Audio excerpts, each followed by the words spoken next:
പാലക്കാട് ചെർപ്പുളശ്ശേരിയിൽ ഡിവൈഎസ്പിക്കെതിരെ ആരോപണം ഉന്നയിച്ച് സിഐ ജീവനൊടുക്കിയ സംഭവത്തിൽ അന്വേഷണം. പാലക്കാട് എസ് പി അജിത് കുമാർ സംസ്ഥാന പോലീസ് മേധാവിക്ക് അന്വേഷണ റിപ്പോർട്ട് കൈമാറി. 2 ആഴ്ച മുൻപ് ആത്മഹത്യ ചെയ്ത സിഐ ബിനു തോമസിന്റെ കുറിപ്പിലാണ് ഡിവൈഎസ്പി NK ഉമേഷിനെതിരെ ആരോപണങ്ങളുള്ളത്.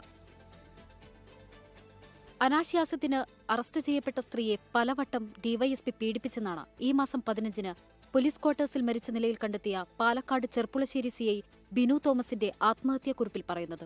നിലവിൽ വടകര ഡിവൈഎസ്പിയായ NK ഉമേഷിനെതിരെയാണ് ആരോപണം.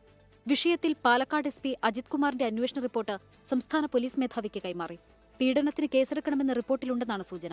2014-ൽ പാലക്കാട് സർവീസിലിരിക്കെ അനാശാസ്യ പ്രവർത്തനത്തിന് പിടിയിലായ സ്ത്രീയെ വീട്ടിലെത്തിച്ച് ഉമേഷ് പീഡിപ്പിച്ചെന്നും കേസ് ഒതുക്കാമെന്ന് ഉറപ്പു നൽകിയെന്നും കുറിപ്പിലുണ്ട്. ആരോപണങ്ങൾ അടിസ്ഥാനരഹിതമെന്നാണ് NK ഉമേഷിന്റെ പ്രതികരണം. 24 പാലക്കാട്.